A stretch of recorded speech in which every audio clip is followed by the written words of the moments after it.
안녕하세요. 인생을 살면서 대박을 터뜨리는 경우를 우리는 복권에 당첨됐다고 표현하고는 하는데요. 로또 1등에 당첨이 될 확률이 무려 814만 5,060분의 1이라고 하더라고요. 이렇게 당첨되기가 어렵다 보니 간절한 분들은 노력을 많이 하기도 하는데요. 유명 가게 앞에서는 새벽부터 몇 시간을 줄 서야지 살 수 있을 정도이고 당첨이 잘 되는 곳이 따로 있다고 해서 자신이 사는 곳에서 아주 먼 곳까지 구매하러 다니기도 한다고 하더라고요. 혹은 종종 좋은 꿈을 꾸었다는 사람들로부터 돈을 주고 사기도 하고요. 로또뿐만 아니라 복권의 높은 등수로 당첨되면 지금 당장 나에게 없는 어마어마한 금액을 받을 수 있는데요. 돈이라는 게 아무리 욕심을 부리고 싶지 않아도 생활이 어려워지면 가장 필요한 것이기 때문에 많은 분들이 복권에라도 당첨되기를 간절히 바라는 게 아닐지 싶어요. 로또 같은 아주 큰 행운은 아니지만 저에게도 행운이 찾아온 이야기를 지금부터 시작해 보겠습니다. 재밌게 들어주셨으면 감사하겠습니다. 저는 아버지가 일찍 돌아가셔서 어머니 혼자 자식을 키우셨어요. 식당 하나를 운영하셨는데 사람들이 줄 서는 대박집은 아니었지만 어머니 손맛이 워낙 좋고 아버지의 성품이 매우 훌륭해 동네 사람들이 모두 애정하는 가게였죠. 여기만 오면 오래도록 그리웠던 가족들과 식사하는 기분이 든다면서 많은 분이 사랑과 관심으로 찾아주던 곳이었어요. 잔치국수와 김밥, 수육을 팔던 가게였는데 김치 하나, 단무지 무침 하나까지도 어머니는 직접 다 만드셨어요. 익은 김치를 좋아하는 분들도 있지만 겉절이를 좋아하는 손님들이 많아 새벽마다 나가 그날 판매할 김치를 만들고는 하셨는데요. 손맛도 중요하지만 어머니는 성실함까지 남다르셨어요. 아버지 역시도 매일 신선한 재료를 위해서 새벽같이 일어나 시장을 돌면서 야채와 고기를 사오고는 하셨죠. 그런 두 분의 정성은 손님들에게 당연히 먹힐 수밖에 없었어요. 어느 날 가게는 냉장고가 고장났는데 수리를 받으려고 알아보니 금액이 상당했어요. 수리비도 꽤 부담스러운데 지금 당장 부품 몇 개를 고쳐도 워낙 저가형 제품에 오래 사용한 물건이라 또 다른 곳이 고장날 수도 있다며 새로 사는 게 낫다는 이야기를 들었죠. 하지만 새 제품을 사려고 알아보니 그건 역시 금액이 엄청났어요. 이러지도 저러지도 못하는 도중 냉장고가 없이 장사할 수는 없으니 더욱 막막했죠. 그랬는데 지인분이 자신이 아는 사람이 동네에서 조금 떨어진 곳에서 장사를 폐업하면서 냉장고를 저렴하게 판매한다는 이야기를 전해주었어요. 아버지는 아주 좋은 기회라고 판단해 늦은 밤 2시간씩 운전을 해서 다른 지역으로 냉장고를 구입하러 가셨죠. 가보니 제품도 엄청 깔끔하고 거의 새 거나 다름없다면서 너무 잘 됐다고 전화하셨더라고요. 진짜 얼마 사용하지 않은 완전 새 것이야. 우리 앞으로 이걸로 야채도 고기도 오래 보관할 수 있겠어. 당신도 보면 정말 좋아할 거야. 얼른 갈게. 라는 전화가 마지막이었어요. 운전해서 오던 중에 시골의 어두운 산길이라 눈앞에 떨어져 버린 낙석을 미리 발견하지 못하고 급하게 방향을 틀다가 그만 반대쪽에 있던 낙석에 부딪혀 사고를 당했어요. 안타깝게도 그 시간에는 차가 별로 다니지 않은 어두운 산길이었고 그래서 아버지는 사고가 난 뒤 몇 시간이 지나서야 새벽에 화물을 운전하던 분으로부터 발견되어 병원으로 옮기게 되었죠. 그리고 이미 골든타임이 지난 후였기 때문에 도착했을 때 아버지는 몇 시간 전 과다출혈로 사망을 한 상태였어요.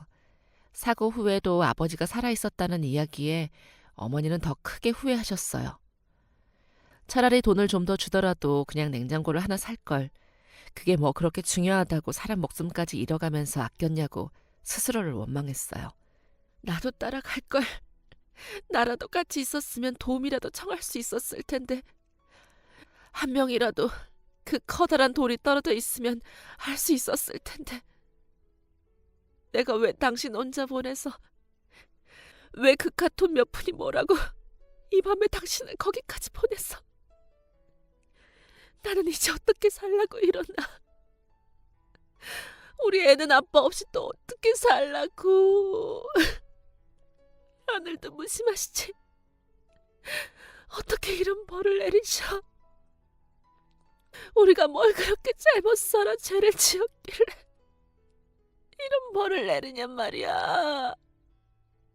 어머니는 3일장을 치르는 동안 몇 번이나 기절했어요. 울다가 기절하다, 그리고 일어나면 또 울며 소리 지르기를 반복했죠. 그리고 장례식이 끝난 다음에도 집으로 돌아와 어머니는 몇 날 며칠을 울기만 했어요. 저렇게 우는데 아직도 나올 눈물이 있구나. 이제 막 초등학교에 입학한 저는 그런 어머니의 행동이 이해되면서도 한편으로는 무서웠어요. 저렇게 먹지도 않고 울기만 하면서 기절하다가 다시 깨어나지 못하시면 어떻게 하나 겁이 났어요. 아버지를 잃고 나서 어머니까지 세상을 떠날까 무서워졌죠. 엄마, 울지 마. 울지 마. 이제 그만 울어. 엄마 그만해. 무서워. 나 무서워. 엄마도 아빠처럼 죽을까 봐 무서워. 그러니까 그만 울어. 쓰러지지 마. 아이고, 아이고 미안하다. 미안해 엄마가. 엄마가 우리 아들 앞에서 괜한 소리를 했구나. 아이고 미안하다 엄마가. 이제 안 그럴게. 이제 그만 올게. 미안해 아들. 엄마가 미안해.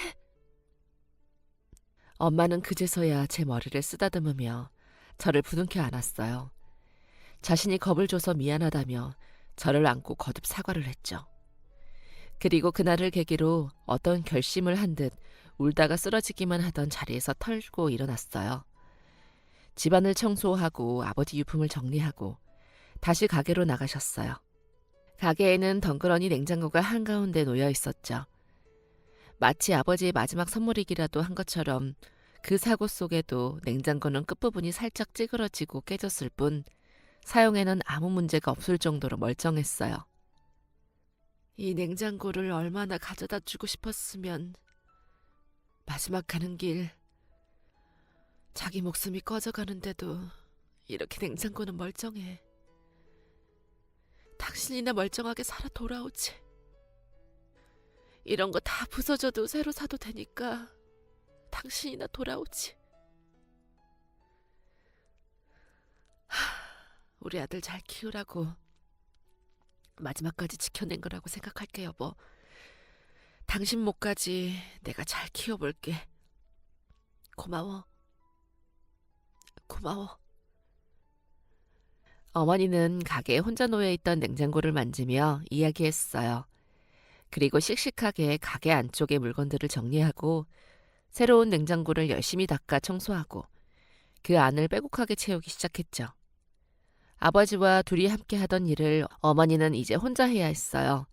아침 일찍 일어나 장을 봐오고 수육을 삶고 김치를 담그고 하루 24시간이 모자랄 정도로 바쁘게 지내셨죠. 아직 어리지만 어머니가 고생하는 건 빤히 보였어요. 가만히 있을 수가 없더라고요. 사실 저 때문에 고생하시는 거나 다름없으니까요. 부모의 책임을 다하려고 내 자식 아프게 하지 않으려고 애를 쓰시는 거였죠. 그래서 고사리 손으로 두 팔을 걷어붙이고 일손을 돕기 시작했어요. 학교 가기 전에 졸려 죽겠는 눈을 억지로 비비면서 일어나 식당을 따라 나와 야채를 부엌에 옮겨드리고 수돗물에 손이 시려 호호 불면서 설거지를 돕기도 했어요.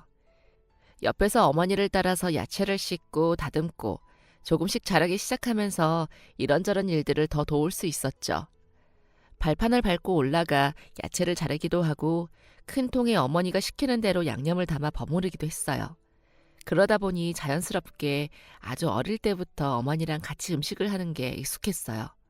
자연스럽게 어머니를 거들면서 요리는 어떤 재료가 들어가는지, 양념 조합에 따라 맛이 무엇이 달라지는지 배울 수 있었는데요. 그러다 보니 저도 모르게 요리의 달인이 되어가는 것 같더라고요. 엄마, 나도 나중에 식당 할까? 좋지. 우리 아들 요리 솜씨도 좋아서 잘할 것 같은데? 그치? 역시 우리 엄마 닮아서 손맛이 있는 것 같더라니까. 맞아. 우리 아들 나중에 식당 차리면 엄마가 자주 가봐야겠는데? 좋아요. 내가 우리 엄마 평생 맛있는 거 차려줄게. 그렇게 언젠가는 어머니를 위한 식당을 차려야지 꿈을 꾸었어요. 어느새 매일 식당에 나와 일손을 돕는 것이 일과가 되었고 어머니의 노력과 애정 덕분에 저는 무럭무럭 자라서 청소년이 되었어요. 아버지가 돌아가신 이후 별탈 없이 어머니와 둘이 함께 잘 살아가고 있다고 생각했는데 어느 날 가게로 깡패처럼 험악하게 생긴 아저씨들이 찾아왔어요. 어서 오세요. 박영숙 씨 어딨어? 박영숙 씨면 저희 어머니요? 아, 네가 그 여자 아들이야? 네 엄마 어딨어 지금? 어머니는 지금 잠깐 은행 가셨는데 무슨 일... 이거 서류에 이번 주 내로 당장 사인하라고 해. 아니면 앞으로 어떻게 될지 모른다고. 더 이상 봐주는 건 없다고 똑똑하게 전해라. 알았지? 그러면서 바닥에 침을 뱉고는 테이블을 손으로 밀치고 서류 하나를 던져주고 나갔어요. 잠시 뒤 은행에 다녀오신 어머니는 제가 떨어진 물건들을 줍고 있는 모습을 보고는 무슨 일이 있었냐고 물어보셨어요. 저는 조금 전에 웬 깡패 같은 사람들이 다녀갔다고 이야기를 해드리며 그 사람들이 주고 간 서류를 같이 드렸죠. 어머니는 무슨 일인지 안다는 듯이 눈을 질끔 감으며 머리가 아프신지 손으로 이마를 짚었어요. 그리고 받아든 서류를 손에 쥔 채 비틀비틀 옆에 의자에 가서 앉으셨죠. 여기 근처가 재개발된다고 하는구나. 무슨 큰 빌딩이랑 상가들이 들어온다고 하는데 그래서 우리 보고 나가란다. 그런데 여기는 너희 아버지랑 같이 시작한 곳인데 어떻게 그냥 나갈 수 있겠니? 당장 나가라고 하는데 나는 다른 곳으로 가고 싶지도 않고 아직 여기를 떠날 마음의 준비도 되지 않았는데 그런데 몇 달째 계속 나가라고 저렇게 상화에다가 이제는 나가지 않으면 힘을 써서라도 내보낸다고 하니 다른 동네에서는 가게를 막 때려 부수고 난장판을 만들고 결국 사람들까지 해코지 하려고 해서 다들 울며 겨자 먹기로 서명했다는데 나도 버틸 때까진 버텨보겠다고 으름장을 놓기는 했는데 점점 상황이 험악해지는구나. 어떻게 해야 할지 모르겠다. 어머니, 그동안 왜 그런 일이 있었는데 이야기하지 않으셨어요? 아이고, 뭐하러 그런 얘기를 해. 네가 들어서 좋을 이야기도 아닌데. 내 선에서 해결해보려고 노력 중이다. 만약 안 된다면 어쩔 수 없이 이 식당을 떠나야겠지. 결국 어머니는 가게를 넘기겠다는 서명을 하셨어요. 그 사람들이 통보한 날짜가 다가올수록 더 이상 장사를 하기 어려워지기도 했거든요. 험악하게 생긴 아저씨들이 주변을 계속 돌아다니면서 분위기를 살벌하게 만들기도 하고 가끔은 가게에 와서 죽치고 앉아있으니 오던 손님들도 그대로 나가버리기도 했어요. 하루는 맞은편 막걸리 가게에서 고함치는 소리가 들리면서 아주머니가 우는 소리가 들리더라고요. 집기를 밖으로 집어던지고 쿵쾅거리는 소리는 우리 동네에 공포를 가져왔어요. 아마도 그 사람들이 원하는 것은 그런 거겠죠. 그렇게 본보기라도 해야 할지 한 집을 제대로 난동을 부리고 나니 서명하는 가게들이 많아졌어요. 어머니 역시 혼자서는 도저히 그 사람들을 감당할 힘도 없었고 여자 혼자 버텨내기에는 두렵기도 했을 거예요. 일단 계약서에 서명하고 나니 조금이지만 지원금 같은 걸 주더라고요. 하지만 얼마를 주더라도 아버지와 신혼 때부터 함께 가게를 꾸려나간 추억이 담긴 장소의 값어치를 할 수는 없었겠죠. 가게의 집기를 하나씩 정리하면서 눈물을 지는 어머니를 보니 제가 뭐라도 도움이 되지 못하는 게 한심했어요. 어머니를 든든하게 지켜주는 아들이 되고 싶었는데 아직도 그냥 힘없는 어린 소녀구나 싶더라고요. 그렇게 받은 돈으로 어떻게 해야 할까 하다가 이 동네에서는 그동안 좋은 추억도 있었지만 좋지 않은 기억이 많다며 아예 다른 지역으로 떠나기로 했어요. 그래서 저도 처음으로 태어나서 지금까지 자라온 동네를 떠나 완전히 다른 지역으로 이사를 하게 되었죠. 동네도 사람도 집도 모든 게 낯설기만 했지만 그런 걸로 주춤할 틈이 없었어요. 우리 집의 가장으로서 역할을 해야겠다는 생각이 들었죠. 우리는 받은 돈으로 집을 하나 구했고 그 주변에 가게세가 워낙 높은 편이다 보니까 다시 식당을 열 수 있을 만큼 여유가 있지는 않았어요. 그래서 어머니는 자신의 식당을 여는 대신 동네에 있는 다른 가게에서 일을 하기 시작했죠. 같은 식당이라도 늘 자기 가게를 운영하다가 남의 일을 하는 게 쉽지 않으셨을 거예요. 새벽부터 일하느라 고되더라도 사람들이 맛있게 음식을 먹는 모습을 보면서 늘 흐뭇하게 미소 짓던 어머니였는데 어깨가 잔뜩 처져서 들어오는 것을 보니 가슴이 아팠어요. 내가 하루라도 빨리 성공해서 어머니의 가게를 다시 찾아드려야겠다. 오직 그 생각뿐이었죠. 저는 고등학교를 중퇴하고 일을 시작했어요. 어차피 공부로 뭔가를 할 것도 아니고 학교를 계속 다녀봤자 뭔가 달라지는 것도 없을 듯 하더라고요. 그냥 교복 입고 왔다 갔다만 할 거면 그게 큰 의미가 있나 싶었어요. 하고 싶은 공부도 없었고 하려는 의지도 없었고 그냥 그때는 돈을 벌고 싶다는 생각뿐이었어요. 그래서 학교를 그만두고 근처 시장에 야채 과일 도매점에서 일을 시작했어요. 아침 일찍 일을 나가서 들어오는 야채와 과일을 정리하고 나가는 물건들을 체크해서 포장을 해두었죠. 그리고 사장님이 배달을 갈 때면 트럭에 야채와 과일을 다 실어서 차에 타고 돌아다니면서 가게마다 내려주고는 했어요. 학교를 그만둘 때는 어머니의 반대가 꽤 심했는데 그래도 제 고집에 못 이겨 결국은 포기를 하셨죠. 젊을 때 하도 고생을 많이 해서 그런지 어머니는 날이 갈수록 몸이 약해지시는지 자주 아파서 알아눕고는 했어요. 저는 나이가 되자마자 면허를 따서 이제는 도매점에서 배달일까지 도맡다 하기 시작했죠. 몇 년이 지나니 가게에서는 이제 제가 없으면 일을 못하겠다는 소리가 나올 만큼 베테랑이 되었어요.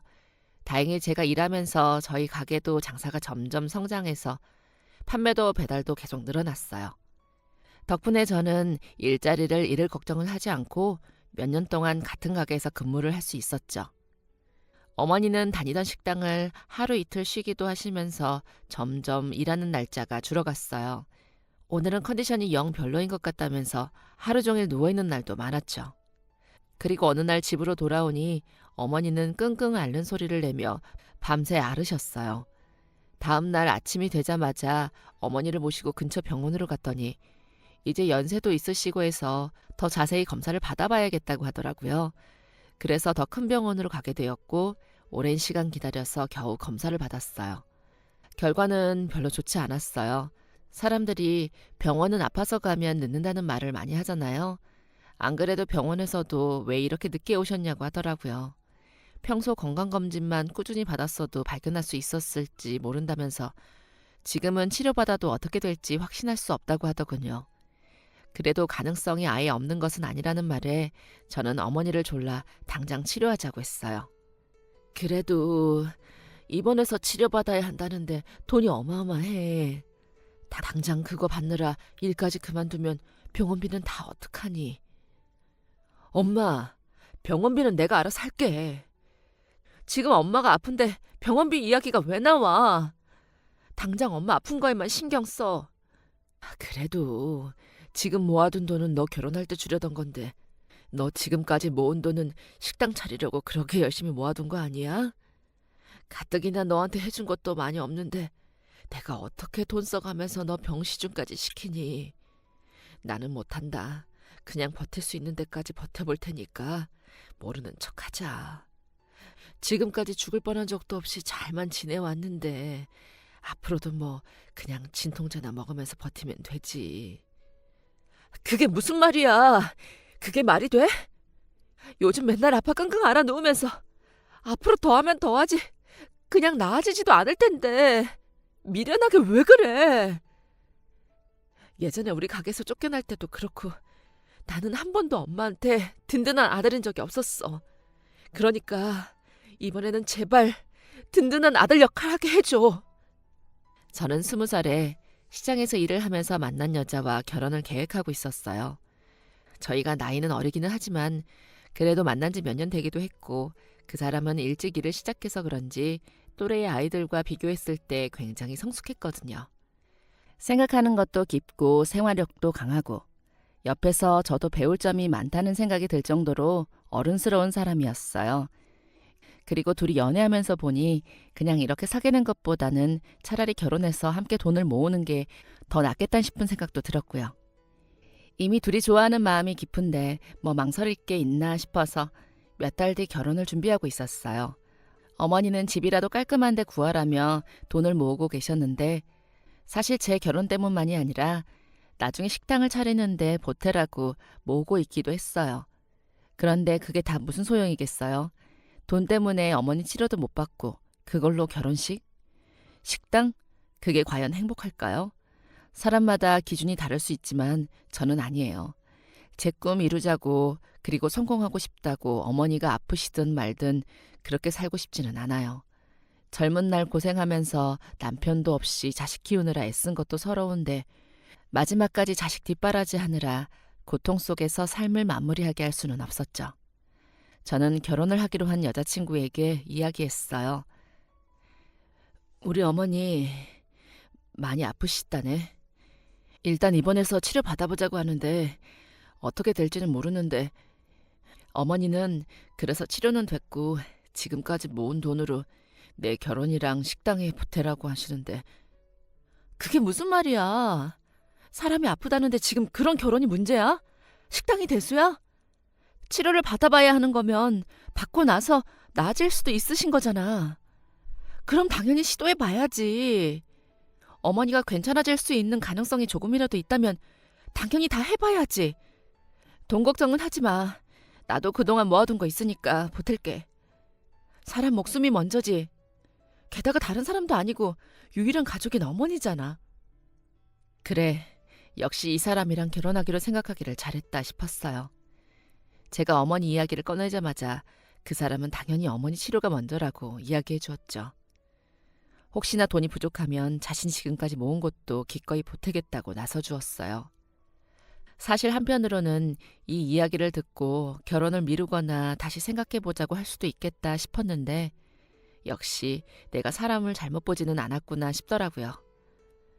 속 깊은 사람이라는 것은 진작에 알았지만 새삼 이만큼 대단한 친구라는 것을 다시 깨달을 수 있었죠. 말뿐만이 아니라 그 사람은 결혼식을 미루고 혼인신고나 먼저 하자고 했어요. 우리가 부부가 되는 것은 혼인신고가 증명해주는 거지 몇 시간 하는 결혼식으로 하는 게 아니라면서요. 그렇게 저희끼리 혼인신고를 하고 이제 아내가 된 그 사람은 자신도 이제 진짜 우리 집의 사람이라면서 매일 병원에 와서 같이 어머니 간호를 도왔어요. 식사부터 화장실 가는 것까지 옆에서 딱 붙어서 날마다 하더라고요. 자식인 저도 가끔은 힘들고 지친다는 생각이 들었는데 아내는 하루 종일 일을 하고 와서도 힘든 티 한 번을 내지 않고 어머니 곁을 지켰어요. 그렇게 3년 저희가 지극정성으로 보살피고 1년은 쾌차를 보이면서 잠깐 퇴원을 하시더니 또 1년은 병원에 계시고 그러다 나아지는 듯 하더니 결국 마지막 6개월은 손을 쓸 수 없을 정도로 상태가 급격히 나빠졌어요. 그동안 저희는 모아둔 돈을 다 쓴 것도 부족해 계속 빚을 내가면서 생활을 하고 있었죠. 어머니는 자식 볼 낯이 없다며 늘 고개 숙이셨지만 저도 아내도 짧지만 잠깐이라도 나아지는 모습을 볼 때마다 기뻤어요. 어머니가 돌아가시고 저희 두 사람은 한동안 아주 많이 힘들어했어요. 돈 때문에 힘든 것이 아니라 어머니의 공백이 너무 컸거든요. 저에게 유일한 가족이었던 분이기도 하고 부모님이 일찍 돌아가신 아내도 어머니와 함께 시간을 보내면서 정이 참 많이 들었어요. 그래서 돌아가시고 난 다음 저희 두 사람은 한동안 이 슬픔에서 헤어나오기가 힘들었어요. 하지만 만남이 있으면 이별이 있고 이별이 있으면 또 만남이 있는 법이죠. 어머니가 돌아가시고 난 뒤 몇 달 후 저희에게는 새로운 가족이 찾아왔어요. 아내가 임신했다는 소식을 듣자마자 아버지가 돌아가신 후 어떻게 어머니가 힘을 내시게 되었는지 이해가 되더라고요. 그렇게 슬퍼하던 저희 두 사람도 아이가 생긴 것을 알게 되고 똑같은 결심을 했어요. 아이를 위해서 더 이상 슬퍼하는 것을 그만두고 다시 일어나 힘을 내야겠다. 그리고 알게 되었죠. 누군가 세상을 떠나 슬퍼하는 것을 그만두었다고 해서 그게 더 이상 그 사람을 생각하지 않는다는 뜻은 아니라는 것을요. 저희가 아이를 위해서 다시 밤낮으로 일을 시작하며 더 이상 울지 않게 되어도 어머니는 늘 가슴속에 남아 있었어요. 아이를 위해 아내와 저는 정말 밤낮으로 일을 했어요. 아등바등 10원 한 장도 아껴가면서 돈을 모으기 시작했고 겨우 빚을 갚아 나갔어요. 그렇게 한 5년 정도 그동안 생긴 빚을 다 갚고 다시 돈을 모으기 시작했어요. 그 뒤로 다시 한 5년간 돈을 모아서 저희는 마침내 식당을 차릴 수 있을 정도의 예산을 모을 수 있었어요. 가게를 알아보고 처음 계약을 한 순간을 아직도 잊을 수가 없어요. 나만의 식당을 차려야겠다고 결심한 이후부터 거의 20년이 넘는 시간이 걸렸거든요. 그 사이 정말 많은 일이 있었고 어쩌면 평생 내 식당은 못 차릴 수도 있겠다는 생각을 했는데 감회가 남다르더라고요. 그리고 그 마음은 긴 시간 저와 함께 그 모든 동고동락을 함께 해준 아내 역시도 같을 거예요. 저희는 가게 앞에서 서로를 조용히 끌어안으며 눈물을 흘렸죠. 서로 누가 먼저 무슨 말을 하지 않아도 그 의미를 다 이해할 수 있는 듯 했어요. 어머니의 이름을 딴 식당을 오픈하고 처음 6개월은 장사가 잘 되는 것 같지는 않았어요. 아무래도 돈이 넉넉하지는 않아서 엄청 좋은 상권에 자리 잡은 것은 아니라 알려지는 데 시간이 걸리는 듯 했죠. 게다가 저희에게 예산이 충분한 것도 아니라 광고를 크게 할 수도 없으니 어쩔 수 없다 싶었어요. 하지만 3개월이 지나면서 조금씩 분위기가 달라졌어요. 가게에 와서 먹어본 손님들은 2번, 3번 계속 오시고 너무 맛있다면서 친구나 가족, 지인들을 함께 데려오기도 했죠. 한번 찾아주신 분들은 여러 번 오시면서 단골이 되는 분들이 많아 저희 음식이 진짜 괜찮구나 하는 생각을 했어요. 그리고 조금씩 오시던 분들이 또 와주시고 소개도 해주시고 입소문이 나기 시작하면서 6개월 차가 되니까 탄탄하게 고정 매출이 생겼어요. 그리고 시간이 지나면서 손님들이 더 많아지고 블로그나 인터넷에 여러 후기들이 올라오기 시작하면서 일부러 멀리서 와주시는 분들도 계셨어요. 그러다 보니 개업 후 1년이 지나니까 손님이 엄청 늘어났죠. 우리 집은 어느새 애가 둘이나 되다 보니 아내는 육아만으로도 일이 많았고 식당에 일손을 더 보태기는 무리가 있었어요. 저 역시 밀려드는 손님에 더 이상 혼자 하기에는 무리가 있을 것 같아 직원 하나를 구하게 되었죠. 이런저런 사람들이 꽤 왔었는데 딱 이 사람이다 싶은 사람이 없더라고요. 그러던 중 한 친구가 면접을 보러 왔는데 입구에 들어올 때부터 뭔가 이 사람이다 하는 느낌이 들었어요. 그리고 제가 촉이 좋은 편인지 기가 막히게 직원을 잘 구했더라고요. 남들은 가게 운영하면서 직원 때문에 골머리 썩는다는데 저는 아니었어요. 그 친구는 근무 시간보다 항상 일찍 나오고 퇴근 시간쯤 손님이 몰려들면 부탁하지 않아도 먼저 일을 돕더라고요. 그렇다고 월급을 더 달라거나 하는 이야기도 없고 묵묵하게 마치 자기 가게 일 하는 것처럼 정말 열심히 근무를 해줬어요. 성격도 싹싹하고 일머리가 좋아서 손님들 테이블을 쓱 둘러보면 먼저 부르지 않아도 필요한 걸 딱딱 챙겨주더라고요. 기억력도 좋은지 손님들 얼굴도 잘 알아보고 전에는 뭐 주문했었는데 오늘은 이걸로 드릴까요? 하면서 세심하게 챙겨주기도 했어요. 직원을 구하면서 걱정이 많았는데 뭐하러 그런 고민을 했나 싶을 정도로 오히려 손님들이 서비스를 더 만족스러워 하셨어요. 덕분에 매출도 더 올라갔고요. 이대로 가다가 2호점까지 내는 거 아니냐며 부품 꿈을 꾸고 있던 것도 잠시 저희 가게랑 똑같은 메뉴를 판매하는 곳이 새롭게 생겼어요. 지금 가게보다 횡단보도에서 더 가까운 곳에 평수는 더 넓게 들어섰는데 위치부터 대로에서 더 가까워서 그런지 사람들이 그쪽으로 몰리기 시작하더라고요. 게다가 오픈 이벤트라고 서비스도 주고 그 앞에서 쿠폰도 나눠주면서 엄청 큰 풍선을 달아서는 제대로 행사까지 했어요. 순식간에 사람들은 그쪽으로 몰리기 시작했는데 저희는 속수무책으로 당할 수밖에 없었죠.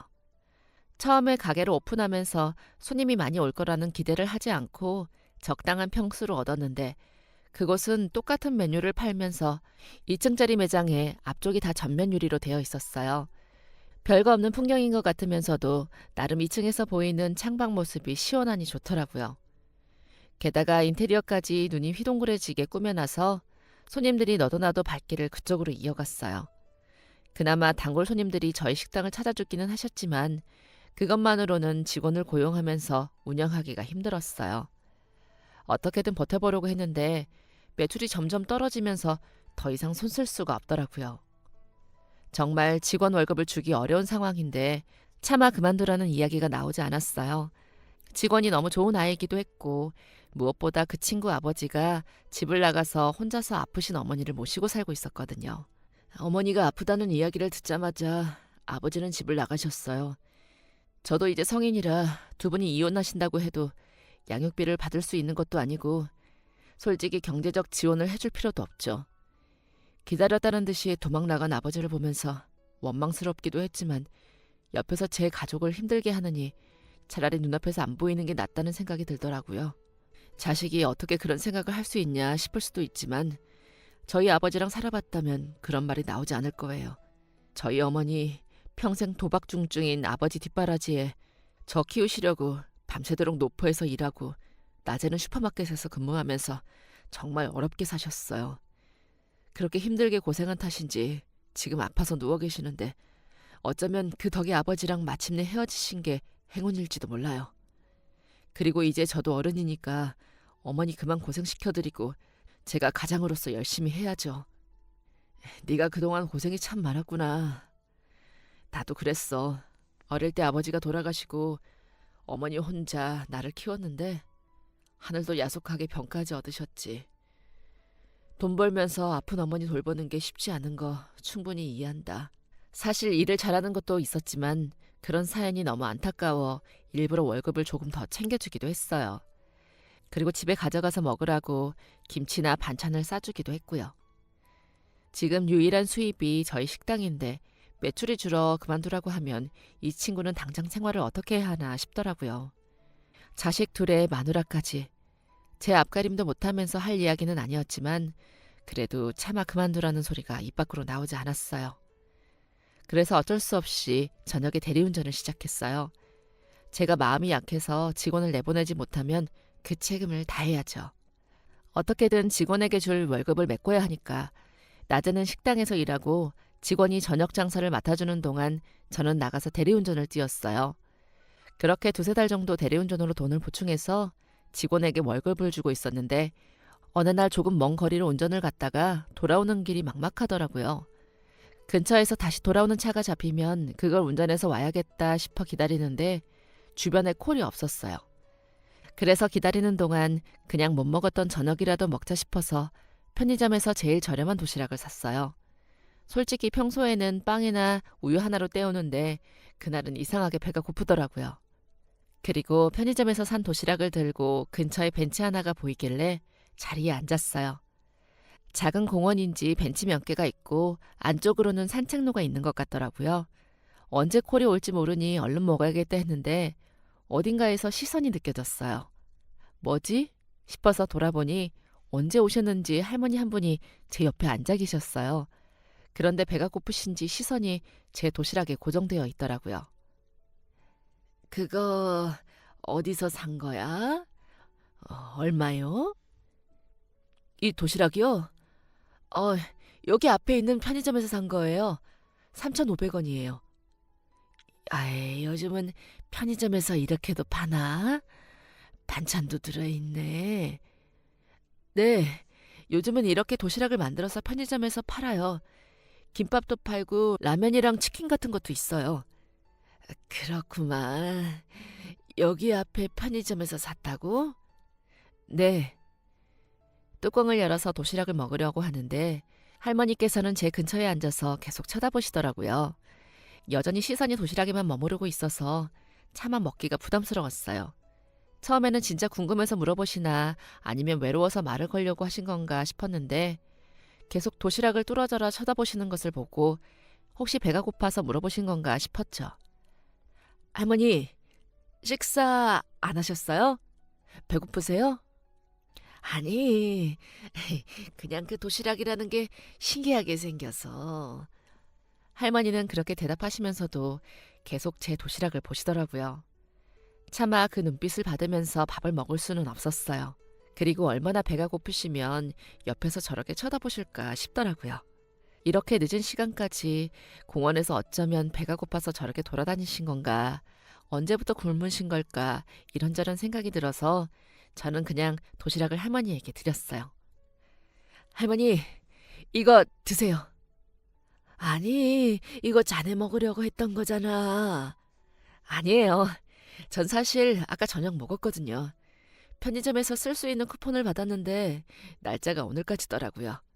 배부른데 안 받기는 아까우니까 어쩔 수 없이 도시락을 받았는데 사실 배가 너무 불러서 먹을까 말까 고민하고 있었어요. 에이, 아니야. 그래도 내가 어떻게 이걸 공짜로 받아. 아니에요. 진짜 괜찮아요. 전 정말 아까 밥 많이 먹어서 배부르니까 편하게 드세요. 아니, 그래도 자네 먹으려던 걸 내가 받기는 마음이 너무 불편하니까 이거라도 받게. 그러더니 할머니는 주머니에서 얼마나 오래 간직하고 계셨는지 납작하게 접힌 1,000원짜리 한 장을 내밀었어요. 아니에요. 진짜 안 주셔도 돼요. 어서 받아. 늙은이 팔 떨어져. 이게 뭐 3천 얼마 하는 도시락이라는데 내가 그냥 받으면 안 되지. 사람의 도리가 어떻게 공짜로 받겠어. 이거라도 줘야 내가 마음이 편할 것 같아. 그러니까 받아도. 그리고 고맙네. 모르는 노인네한테 자기가 먹던 도시락까지 주다니. 자네 정말 마음이 곱구만. 복 받을 거야. 할머니는 그렇게 말씀하시고는 도시락을 가지고 산책로를 따라 사라지셨어요. 도시락이 매우 아쉽기는 했지만 그래도 할머니가 좋아하시는 모습을 보니 나보다 더 필요한 사람에게 준 걸로 됐다 싶더라고요.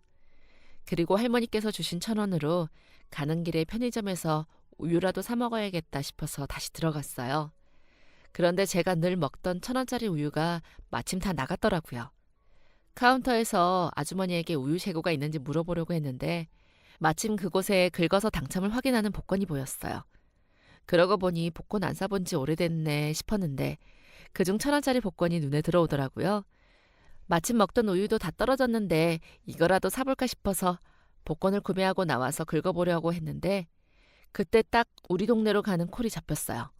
저는 얼른 가겠다고 전화를 한 후 복권을 주머니에 넣은 채 뛰어갔죠. 그리고 한 며칠간 일이 정신없이 바쁘면서 복권의 존재를 잠시 잊었어요. 그러다가 우연히 콜을 대기하면서 점퍼 주머니에 손을 넣었는데 그때 샀던 복권이 잡히더라고요. 맞다. 그러고 보니 그때 복권을 샀었지.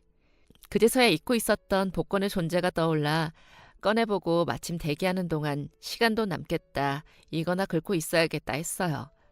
어차피 당첨될 것도 아니니 금방 긁고 끝나겠지 싶어 가지고 있던 동전으로 콜 대기를 계속 확인하면서 복권을 벅벅 긁었죠. 정말로 당첨될 거라는 생각을 아주 조금도 하지 않았기에 그림이 드러나는 것도 제대로 보지 않았어요.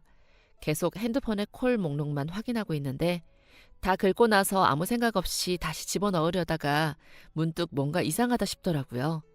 순간 제 눈을 의심했어요. 어라? 아니 이게 뭐지? 제가 잘못 보고 있는 것 같아서 몇 번이나 눈을 비비면서 다시 봤어요. 아니면 제가 당첨 기준을 제대로 이해하지 못한 건가 싶어서 나와 있는 1등 당첨 예시를 몇 번이나 다시 살펴봤어요. 정말 이상했어요. 왜냐면 제가 긁은 복권이 무려 1등에 당첨되었거든요.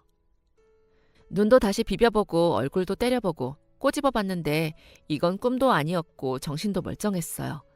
저는 놀란 목소리로 손가락을 바들바들 떨면서 아내에게 먼저 전화했어요. 여보, 오늘은 콜이 별로 없어? 여보, 있잖아. 나 얼마 전에 할머니가 공원에서 도시락 받고 1,000원 줬다고 했잖아. 맞아, 그랬지? 그걸로 복권 샀다고 했었지? 근데 그 복권이 왜? 왜, 잃어버렸어? 나 이번에 당신 점포 세탁 안 했는데? 아니, 그게 아니라 그 복권이 1등에 당첨됐어. 뭐? 뭐라고? 여보, 그게 무슨 말이야? 에이, 뭐야. 이거 농담이지?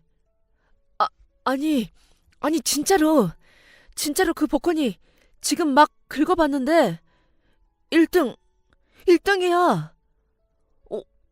5억이래.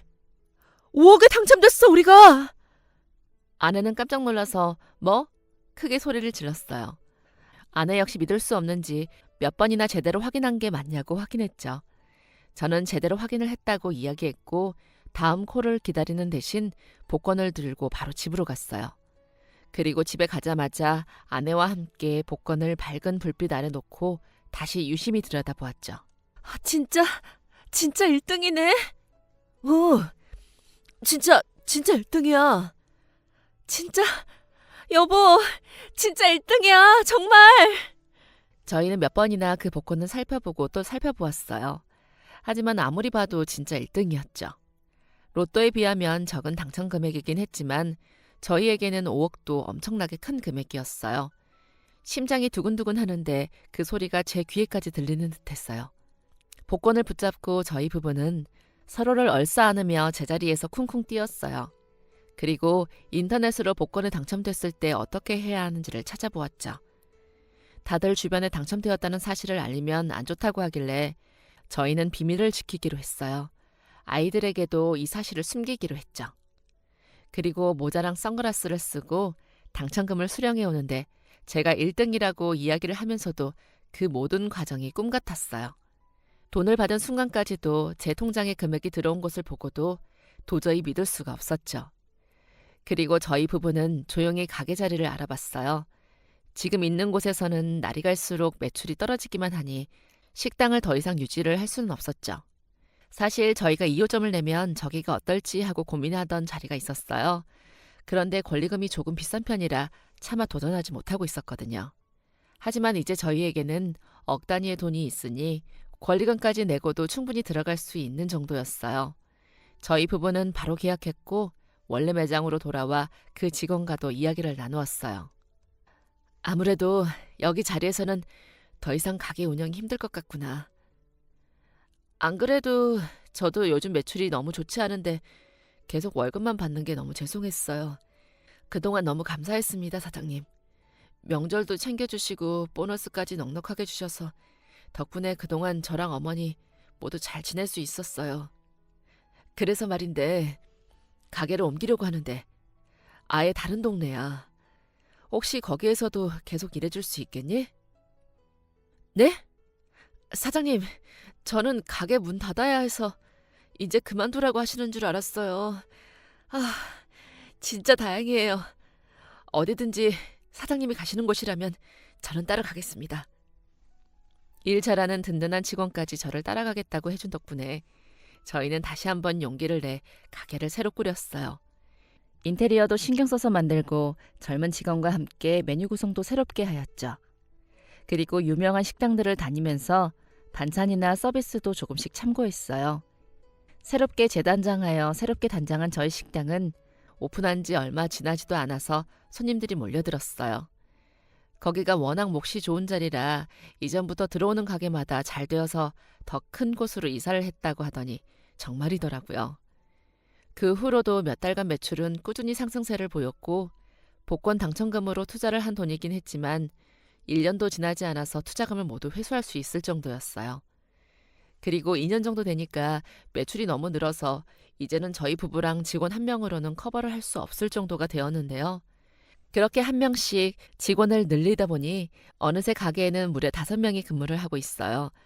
배달 서비스랑 포장도 시작해서 하루 종일 매장은 방문하는 손님들의 밀려오는 주문들로 눈코 틀 새 없이 바쁜데요. 특히 함께 일해준 저희 직원이 장사 초반부터 너무 열심히 애를 써준 덕분에 가게가 더 잘 될 수 있지 않나 싶어요. 그래서 이번에 2호점을 계획하면서 그곳 매장에 점장으로 보낼 예정인데요. 이제는 월급만이 아니라 인센티브까지 지급할 예정이에요. 그리고 장사가 잘 되는 것을 볼 때마다 저는 공원에서 만난 할머니가 떠오르는데요. 그 할머니가 주신 1,000원 덕분에 제가 복권을 살 수 있었고 다시 기사회생 기회를 얻었다고 생각하거든요. 너무 감사한 마음에 할머니를 다시 뵙기 위해서 몇 번이나 그 공원을 찾아가고 늦은 밤까지 기다렸지만 2번 다시 만나뵐 수 없었는데요. 혹시 어딘가에서 이 사연을 듣고 계신다면 덕분에 저희 가족 그리고 우리 직원과 어머니까지 모두 건강하고 행복하게 지낼 수 있게 되었다고 너무 감사하다고 꼭 전하고 싶어요. 지금까지 사연 들어주셔서 감사합니다. 사연이 재밌으셨다면 구독과 좋아요 부탁드려요. 감사합니다.